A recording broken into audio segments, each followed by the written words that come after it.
Hello कलीसिया, मैं पूरी उम्मीद करती हूँ कि आप सब लोग परमेश्वर यीशु नाम के सब लोग अच्छे हैं, भले हैं और आप लोगों को कोई प्रॉब्लम नहीं हो रहा है। जो भी हो रहा है सब परमेश्वर देख रहा है। क्यों ना मैं एक प्रोत्साहन का एक वचन पढ़ूंगी आप सबके लिए। 1 पतरस 5 और 6-7। इसीलिए परमेश्वर के बलवंत हाथ के नीचे दीनता से रहो, जिससे वह तुम्हें उचित समय पर बढ़ाएगा, और अपनी सारी चिंता उस पर डाल दो, क्योंकि उसको तुम्हारा ध्यान है। आमीन। वचन कहता है कि परमेश्वर बलवंत है, उनको हमारी चिंता है, और परमेश्वर का वचन ये भी कहता है कि वो समय पर हमें बढ़ाएगा। आमीन। क्यों ना हम परमेश्वर के सामने जाएं और प्रभु को कहें, प्रभु अगर तू मेरे साथ है तो मुझे और किसी की कोई चिंता नहीं है। आमीन। आमीन।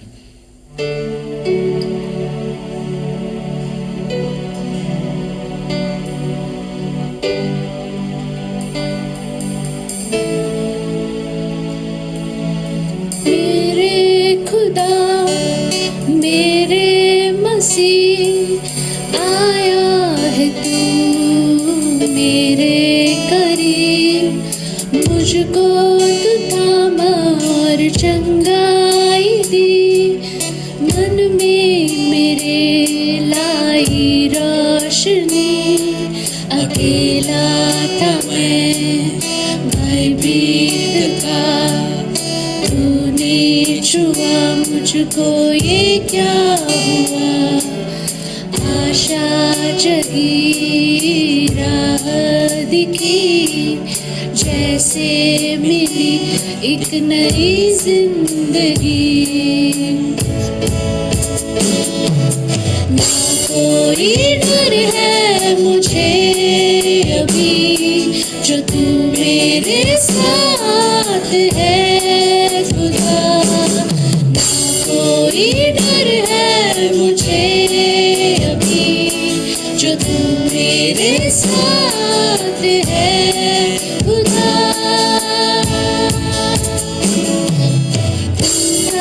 था मैं बिखरा हुआ, सीने में कोई एक दर्द सा था, पर आए जो तुम, छुड़ाया मुझे, लेकर खुद पर हर गम को मेरे।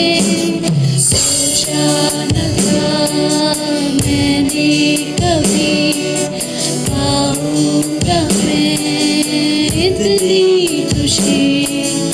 आशा जगी, राह दिखी, जैसे मिली एक नई जिंदगी। ना कोई डर है मुझे अभी, जो तू मेरे साथ है खुदा। ना कोई डर है मुझे अभी, जो तू मेरे साथ है खुदा। अकेला था मैं भयभीत था, तूने छुआ मुझको, ये क्या हुआ। आशा जगी, राह दिखी, जैसे मिली एक नई जिंदगी। सोचा न था मैंने कभी पाऊंगा मैं इतनी खुशी। आशा जगी, राह दिखी, जैसे मिली एक नई जिंदगी। ना कोई डर है मुझे अभी, जो तू मेरे साथ है खुदा। ना कोई डर है मुझे अभी, जो तू मेरे साथ है खुदा। ना कोई डर है मुझे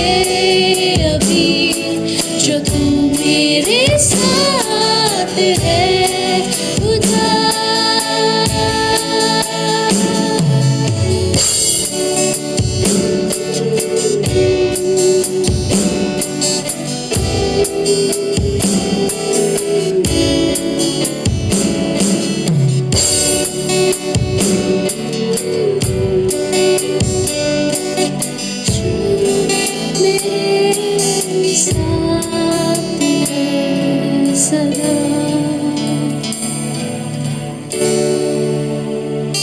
आमीन। वेरी गुड मॉर्निंग कलिसिया, शुभ सुबह आप सबको। मैं विश्वास करता हूँ सब लोग अच्छे हैं, भले चंगे हैं। प्रभु को धन्यवाद, उसका रक्षण हमारे ऊपर है और संभाल के रखा है आज तक। आमीन। सो आइए सभा आगे बढ़ाए। धन्यवाद अनीता और उनकी वर्शिप टीम को जो हमें आराधना में अगुवाई किया। प्रभु आप उनको आशीष करे और वर्शिप टीम को भी आशीष करे। आमीन। धन्यवाद आपके ऑफरिंग के लिए, आप जैसे प्रभु को दे रहे हैं, आप जारी रखें देने के लिए। आप सोमनाथ या गैरी को कांटेक्ट करें और आपका आप दान दशमांश आप उनके हाथ में दे सकते हैं। आमीन।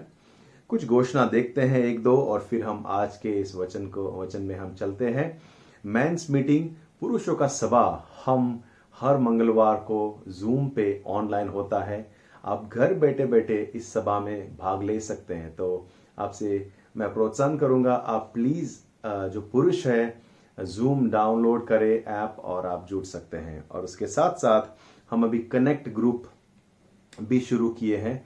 कनेक्ट ग्रुप आपसे निवेदन है, आप फैमिली के साथ बैठे और आपके जो कनेक्ट ग्रुप है, जिस ग्रुप में आप है, आप हर बुधवार और बृहस्पतिवार आपका जो ग्रुप मिलता है उस तय समय पर, उस तय दिन पर आप मिलिए, फेलोशिप कीजिए, चर्चा कीजिए और प्रार्थना कीजिए। बहुत अच्छा रहेगा क्योंकि फेलोशिप बहुत ज़रूरी है। भले ही ऑनलाइन हो लेकिन आप करें। कनेक्ट ग्रुप में हम मिलते रहेंगे। फिलहाल यही जरिया है। तो आओ हम आज का वचन की ओर चले। हमने पिछले हफ्ते से एक नई श्रृंखला शुरू की है, series building the temple of the Lord, परमेश्वर के मंदिर का निर्माण करना, बांधना।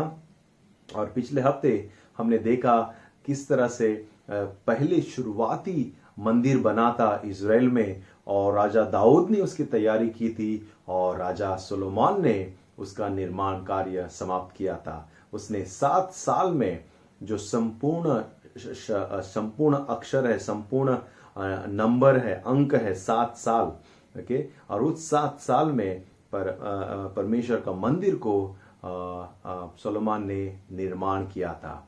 और हमने देखा किस तरह से वो उत्साहित था, दाऊद उत्साहित था और वे लोगों ने तैयारी की और वे लोगों ने परमेश्वर के वाचा के संदूक को रखने के लिए ऐसे पवित्र जगह बनाए जहां परमेश्वर की उपस्थिति आती थी। और नए करार में आज हम देखते हैं परमेश्वर का मंदिर वहां है जहां उसकी उपस्थिति है। प्रभु का वचन कहता है मंदिर आज परमेश्वर की उपस्थिति हमारे बीच में है। हम आज नए करार के मंदिर है, जीवित मंदिर है, जहां हम घूमते फिरते मंदिर है जिसमें परमेश्वर का निवास होता है।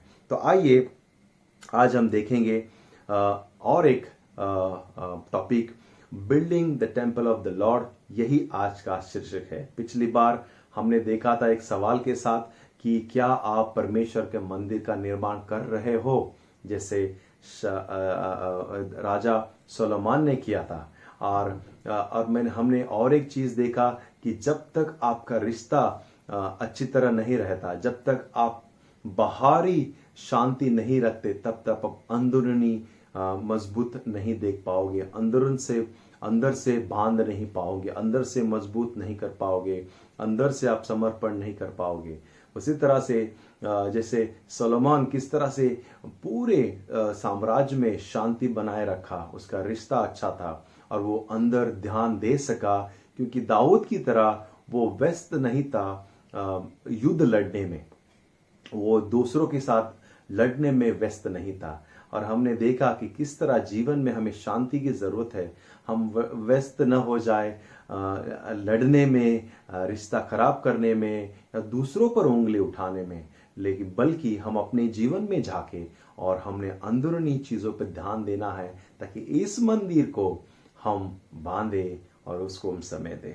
सो आइए हम आज का एक शीर्षक देखें और हम प्रार्थना के साथ आगे बढ़ेंगे। परमेश्वर के मंदिर का निर्माण आज का शीर्षक है, और देखेंगे किस तरह प्रभु हमसे बातें करता है। पिता परमेश्वर, इस सुबह हम धन्यवाद देते हैं कि आप हमारे बीच में हैं। धन्यवाद, आपने हमें चुना, पूरे संसार भर से आपने हमें बुलाया, अपना कहलाया और आपने हमें एक नया दर्जा दिया। धन्यवाद आपके पिता, बहुमूल्य उपस्थिति हमारे बीच में है, हमारे अंदर रहता है। इस समय अगुवाई कर, मुझे भी और हर एक सुनने वालों को आपके पवित्र आत्मा से अगुवाई कर, यीशु मसीह के नाम से हम प्रार्थना करते हैं, आमेन आमेन।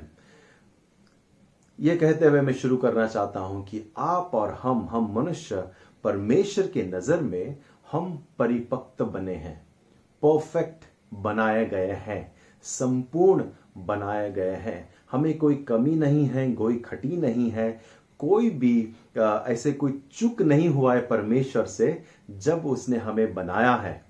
क्यों? क्योंकि हम उसके छवि में, उसकी तरह बनाए गए हैं, उसके गुणों से बनाए गए हैं। प्रभु का वचन कहता है, परमेश्वर ने जब मनुष्य को बनाया तो उसने कहा, आओ हम अपनी छवि में, in the image of us, हमारे इमेज में, हमारे जैसे छाप उनको ऊपर डाले और हमारे इमेज में, हमारी छवि में हम मनुष्य को बनाए। परमेश्वर पिता ने हमें बनाया है, परमेश्वर पुत्र ने हमें छुड़ाया है, और परमेश्वर पवित्र आत्मा आज हम में निवास करता है, और हम परमेश्वर के मंदिर कहलाए जाते हैं। मुझे वो वचन याद आता है, मैं सुन रहा था किसी को और मुझे वो वचन याद है। लूका का अध्याय 20 और 22 से हम देखते हैं। मैं पढ़ूंगा, अगर आपके पास बाइबल हो तो आप खोलें, और 25 तक, इस 20 के बीच में हम पढ़ेंगे। एक वाक्य होता है, सब लोग जो है वो टैक्स भर रहे हैं और यीशु और उनके चेले भी वहां पर है, और उनको परखने के लिए ये सवाल पूछा जाता है। कहते हैं, क्या हमें कैसर को कर देना है, उचित है या नहीं? कोई एक व्यक्ति यीशु को पूछता है, कहता है कि क्या हम कैसर को हम टैक्स दे, उसको हम कर दे या नहीं, और क्या हमें कैसर को कर देना उचित है या नहीं? एक दिनार मुझे दिखाओ। इस पर यीशु ने कहा, एक दिनार मुझे दिखाओ, इस पर किसका छाप है और किसका नाम है? उन्होंने कहा, कैसर का। और यीशु ने उससे कहा, जो कैसर का है वह कैसर को दे दो, और जो परमेश्वर का है वो परमेश्वर को दे दो। और जब यीशु बैठा था, किसी ने आकर कहा कि हमें टैक्स देना है कि नहीं, और वो थोड़ा सा फंसाने का सवाल था। और यीशु कहता है, उस सिक्कों को लेकर आओ मेरे पास, और सिक्का को कहता है कि सिक्के के ऊपर किसका मोहर है और किसका नाम है।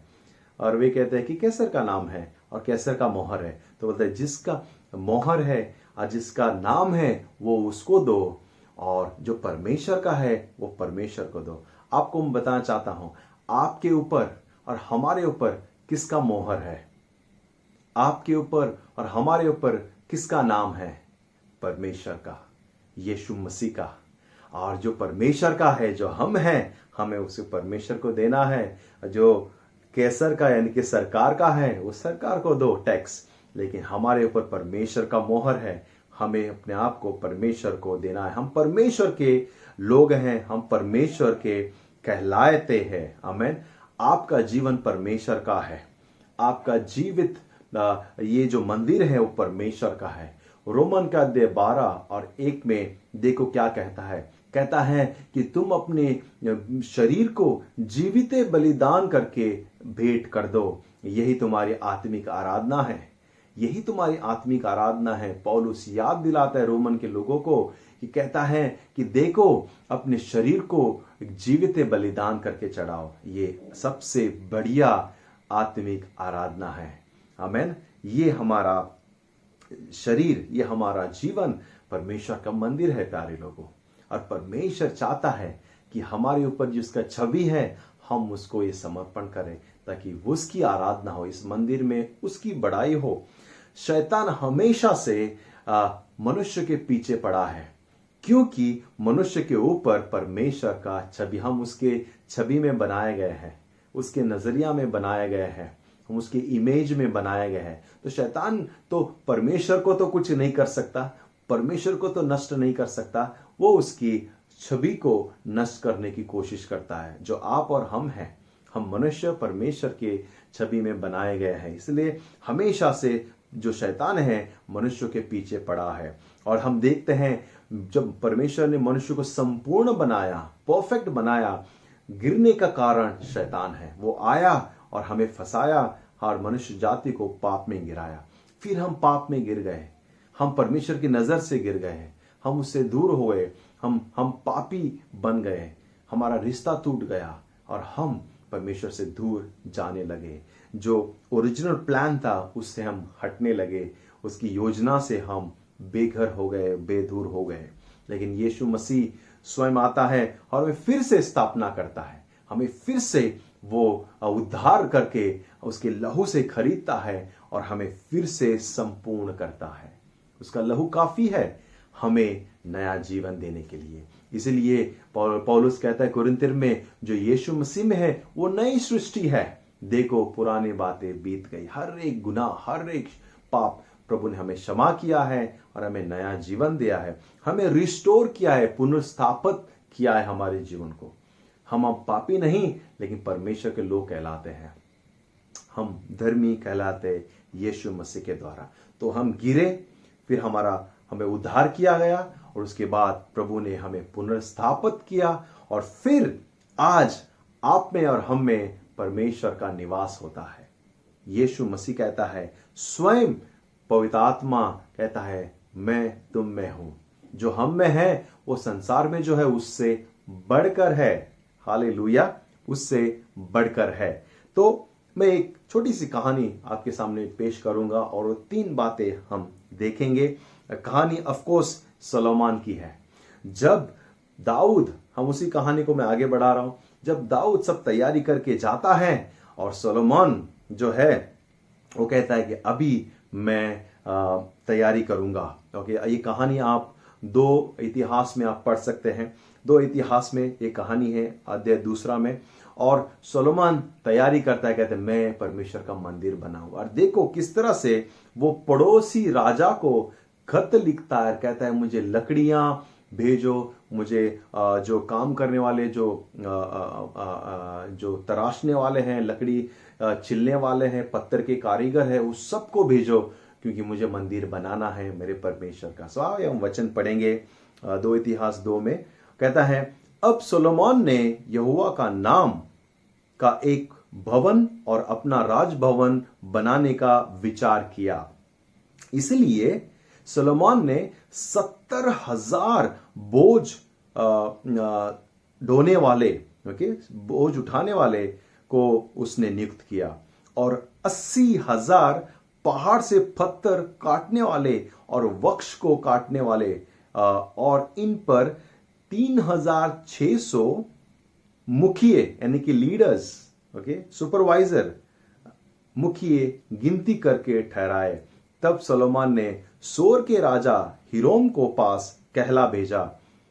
अभी वो लेटर लिखता है पड़ोसी राजा सोर को, जो हिरोम है उसका नाम, यह कहला भेजा, जैसा तूने मेरे पिता दाऊद से बर्ताव किया था, अर्थात उसके रहने का भवन बनाने को देवदार भेजे थे यानी लकड़ियां, वैसे ही अब मुझे भी, मेरे साथ भी बर्ताव कर। देख, मैं अपने परमेश्वर यहोवा के नाम का एक भवन बनाने पर हूं, उसे उसके लिए पवित्र करूं और उसके सम्मुख सुगंधित धूप जलाऊं और नित्य भेंट की रोटी उसमें रखी जाए और प्रतिदिन सवेरे और सांझ को और विश्राम और नए चांद के दिनों में और हमारे परमेश्वर यहोवा के सब नियम पर्वों में होम बलि चढ़ाए जाए। इसीलिए इज़राइल के लिए ऐसे ही सदा की विधि है। जो भवन, अभी ध्यान से सुना वचन क्या कहता है, जो भवन मैं बनाने पर हूं वह महान होगा, क्योंकि हमारा परमेश्वर सब देवताओं में महान है। इसलिए किस में इतनी शक्ति है कि उसके लिए भवन बनाए जाए, वह तो स्वर्ग में, वरन सबसे ऊंचे स्वर्ग में भी नहीं समाता। मैं क्या हूं कि उसके सामने धूप जलाने को छोड़ और किसी प्रकार से उसका भवन बनाऊं। जो सोलोमन है राजा, अपने पड़ोसी राज्य को खत लिखता है, कहता है कि देखो मैं महान मंदिर बनाने वाला हूं, महान भवन बनाने वाला हूं, जो मुझे 80,000 लेबर चाहिए, 70,000 कट करने वाले लकड़ी और पत्थर, और 3,600 जो सुपरवाइजर चाहिए इस काम को सुपरवाइज करने के लिए। आप देख सकते हैं कितना बड़ा प्रोजेक्ट होगा ये, कितना बड़ा विशाल लोग काम कर रहे होंगे। मैं भी कंस्ट्रक्शन लाइन से हूं और मैं समझ सकता हूं हमारे कंस्ट्रक्शन लाइन पे 20 लेबर या ज्यादा से ज्यादा 30 लेबर, या बड़ा से बड़ा प्रोजेक्ट में 100 या 200 या 500, या फिर सबसे बड़ा प्रोजेक्ट जो हमने किया शायद 1000 लेबर मैंने देखा है। लेकिन यहां पे 80,000 80,000 लेबर है। अभी अभी हमारा गोवा का बढ़िया जो ब्रिज है, अटल सेतु बनकर तैयार हुआ है, उसमें भी हमने इतने सारे लेबर नहीं देखे। लेकिन जो सोलोमन है वो बहुत ही उत्साहित है, और वो देखो क्या कहता है, वो मैं महान एक मंदिर बना रहा हूं, और फिर अपने आप को शून्य करता है और कहता है कौन उसके लिए मंदिर बना सकता है, वो तो स्वर्ग में भी नहीं समाता। ऊंचा जो स्वर्ग है, हाईएस्ट हेवंस, वो तो ऊंचा वाला स्वर्ग जो है उसमें भी वो समाता नहीं। लेकिन मैं थोड़ा सा छोटा सा मंदिर बना रहा हूं जहां मैं चढ़ावा चढ़ाऊंगा, धूप चढ़ाऊंगा, रोटी चढ़ाऊंगा। मैं सिर्फ चढ़ावा के लिए छोटा सा एक घर बना रहा हूं, लेकिन उसके लिए ये मंदिर काफी नहीं है। वो जानता था वो एक महान परमेश्वर के लिए जगह बना रहा है, जब उसकी उपस्थिति आएगी वो समाएगा नहीं, लेकिन उसकी उपस्थिति आएगी। और वो कहते हैं मैं महान मंदिर बना रहा हूं क्योंकि मेरा परमेश्वर महान है। हालेलुया। और वो उत्साहित है। और सोलोमन लिखता है अपने दोस्त जो पड़ोसी राजा है। प्यारे लोगों, क्या हम भी उत्साहित है सोलोमन की तरह अपने आप को बनाने के लिए, अपने आप को महान परमेश्वर की महान जगह बनाने के लिए, जहां पर वो रहता है वो बहुत ही खुश होता है हम में रहने के लिए। वो जब हम उसको स्वागत करते हैं वो आ जाता है और वो रहता है। क्या हम भी एफर्ट कर रहे हैं? क्या हम भी मेहनत डाल रहे हैं? क्या हम भी उत्साहित है? क्या हम भी खड़े रह रहे हैं कि परमेश्वर को इस मंदिर से हम भी आदर लाए? देखो, परमेश्वर बहुत ही बड़ा है। वो स्वर्ग और पृथ्वी का परमेश्वर है।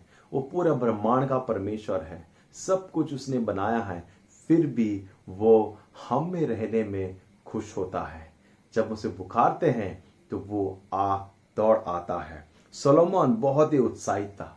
वो कहता है मैं परमेश्वर का मंदिर बना रहा हूं। आज मैं आपको सवाल पूछना चाहता हूं कि आप उत्साहित हैं अपने आप को बांधने के लिए, बनाने के लिए, पवित्र करने के लिए, उसको जगह देने के लिए? कि अपने आप को आप चढ़ा रहे हैं परमेश्वर के सामने? क्योंकि पौलुस याद दिलाता है रोमन के अध्याय 12 में, ये सबसे अच्छा है कि हम अपने शरीर को जीवित बलिदान करके चढ़ाएं। आमेन। मैं 3 चीज बोल के समाप्त करूंगा। आमेन। 3 चीज कह के मैं समाप्त करूंगा। फिलिपिन के अध्याय 1 और 6 जैसे हम आगे बढ़ रहे हैं, देखो परमेश्वर मंदिर बना रहा है और वो मंदिर हम हैं। हर दिन वो बना रहा है। और फिलिपियों के अध्याय 1 और 6 कहता है, जिस कार्य को उसने शुरू किया है तुम में, वो संपूर्ण भी करेगा यीशु मसीह के दिन तक। जो कार्य आपके और हमारे जीवन में प्रभु ने शुरू किया है, आपके जीवन में शुरू किया है, बांधकाम शुरू किया है, अंडर कंस्ट्रक्शन है, चल रहा है, वर्क इन प्रोग्रेस। जब हम चाहते हैं हाईवे में बहुत सारा आजकल हम बोर्ड देखते हैं, वर्क इन प्रोग्रेस, संभाल कर जाना, काम जारी है। और मैं आपको कहना चाहता हूं, वचन कहता है 1 फिलिपिन कहते 1 और 6 कि उसने काम शुरू कर दिया है आपके हमारे जीवन में, और वर्क इज इन प्रोग्रेस, काम जारी है। और इसीलिए वो संपूर्ण भी करेगा, कंप्लीट भी करेगा। इसलिए हिया बांधो और उत्साहित हो जाओ इस मंदिर को बनाने के लिए, क्योंकि इस मंदिर में परमेश्वर रहेगा। परमेश्वर बांध रहा है, वो जीवित पत्थरों से अपना मंदिर बांध रहा है। हम उसके मंदिर है, कलीसिया उसकी उपस्थिति का ठिकाना है। तो मैं आपसे सवाल कुछ पूछूंगा, क्या आप भी मंदिर बांध रहे हैं? अपने आप को देखो, क्या आप सचमुच बांध रहे हैं? अंडर कंस्ट्रक्शन है, या कहीं उस पुराना खंडर की तरह तो नहीं है हमारा जीवन? खंडर है या अंडर कंस्ट्रक्शन है, या आप बांध रहे हैं? कैसे आप जी रहे अपना जीवन? अपने जीवन पे ध्यान दे। ज्यादा समय नहीं है किसी के पास। हम शायद अंतिम दिनों में रह रहे हैं, कभी भी कुछ भी हो सकता है। जियो अपना जीवन, उत्साहित के साथ जियो, लेकिन तैयारी के साथ रहो, क्योंकि यही हमारी बुलाहट के है। हम तैयारी के साथ रहे, क्योंकि हम उस महान मंदिर को बांधेंगे जहां एक महान परमेश्वर की उपस्थिति है, जहां महान परमेश्वर रहता है। आमीन। और आखिरी दिनों में वचन कहता है, बहुत से लोग विश्वास से हटेंगे, अपने आप पर ध्यान नहीं देंगे, दूसरों को उंगली दिखाएंगे, या फिर दूसरे लोग हमको उंगली दिखाएंगे, वो सही नहीं है, वो गलत है, इसने ऐसा किया, उसने ऐसा बोला। इसमें सब उलझते रहेंगे, लेकिन हमारा ध्यान ये सब जो है परमेश्वर से उलझाएंगे, और हमारा परमेश्वर पे ध्यान केंद्रित करने के बजाय हम अपना ध्यान दूसरे छोटे छोटे चीजों पर रहेंगे। किसने क्या कहा, किसने क्या किया, वो वैसा है, ये ऐसा है, क्यों ना हम अपने जीवन पे ध्यान दें, क्योंकि हम अपना हिसाब और अपना जो अकाउंट है परमेश्वर को हम स्वयं देंगे, हमारे लिए कोई और देगा नहीं। आमीन। अपने जीवन पे ध्यान दें। 3 चीज बहुत ही जल्दी अगर आप लिख रहे हैं, जैसे आत्मिक मंदिर का निर्माण हो रहा है, हम 3 बातों पर ध्यान केंद्रित करें। सबसे पहले अपने जीवन में प्रभु को आमंत्रित करें। प्रभु को आप इनवाइट करें, प्रभु को आप अपने जीवन में बुलाए इस मंदिर में। अगर आपने बुलाया नहीं है, या फिर आप फिर से आप उसको बुलाना चाहते हो, बुलाओ उसे। क्योंकि जिस दिन ने हमने कहा, हे प्रभु मैं पापी हूं, मेरे जीवन में आ, मेरा दिल का दरवाजा मैं खोलता हूं, प्रभु का वचन कहता है वो आ गया है और हम में रह रहा है, वो हम में है। वो जब हम बुलाते हैं, जब वो हम दरवाजा खोलते हैं, वो आता है। वचन कहता है प्रकाशित वाक्य में, वो दरवाजे पर खड़ा होकर खटखटा रहा है, और जब आप दरवाजा खोलोगे तो वो अंदर आएगा। आमीन। प्रभु अंदर आएगा। अगर आपने इनवाइट नहीं किया है, उसको आमंत्रित नहीं किया है, आओ उसे आमंत्रित करें, और वो आपका इस मंदिर का प्रभु बनेगा। आमीन। दूसरी बात, अपने रिश्तों को मजबूत करें। Keep your relationship strong. अपने रिश्तों को मजबूत करें, कनेक्शन रखे परमेश्वर के साथ, अपना स्ट्रॉन्ग कनेक्शन रखे। आजकल नेटवर्क का बहुत प्रॉब्लम हो रहा है, मैं जानता हूं, सब नेटवर्क हिला हुआ है, और कहीं बार नेटवर्क फुल दिख रहा है लेकिन नहीं आता है, आवाज नहीं आता, बार बार फोन कट करके फिर से कनेक्शन देना पड़ता है, फिर से कॉल करना पड़ता है, क्योंकि कनेक्शन का प्रॉब्लम है। फोन का नहीं, कनेक्शन का प्रॉब्लम है। इसलिए मैं कहता हूं, प्यारे लोग, अपना नेटवर्क सही रखें, अपना कनेक्शन परमेश्वर के साथ सही रखें।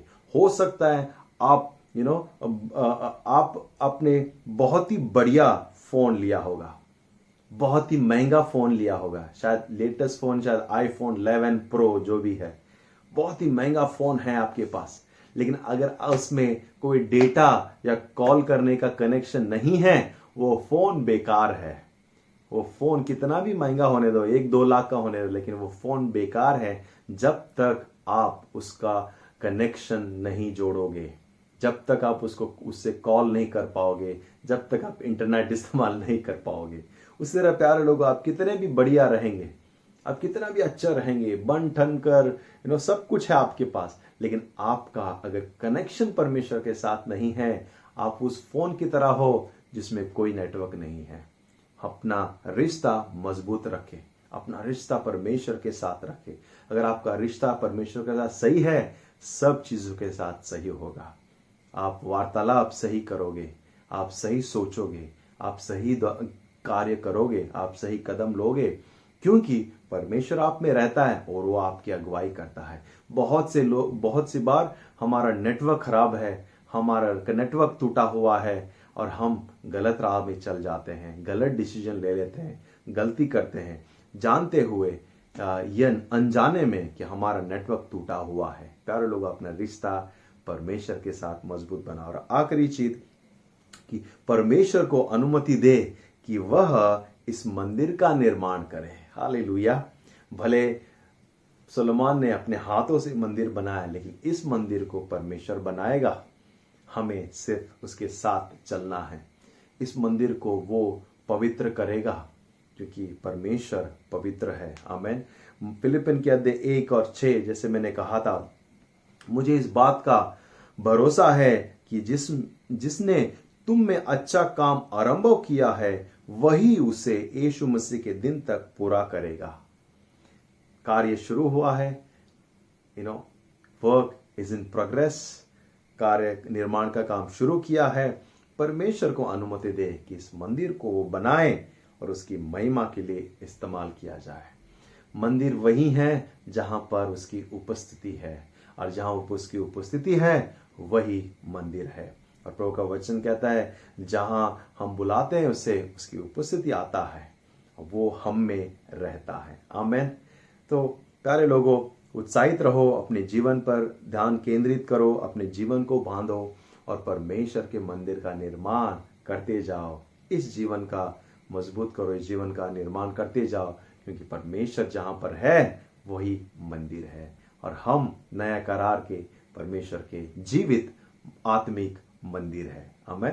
God bless you. प्रभु आप सबको आशीष करे। अच्छा ख्याल रखो, अपने परिवार का ख्याल रखिए और प्रार्थना में बने रहिए, विश्वास में अटल रही है और एक दूसरे का आप कनेक्शन में रहिए।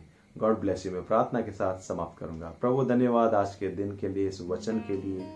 पिता, मैं विश्वास करता हूं आप हमसे बातें कर रहे हैं। आप हमसे पिता अपने हृदय में हमारे वचन को आप डाल रहे हैं।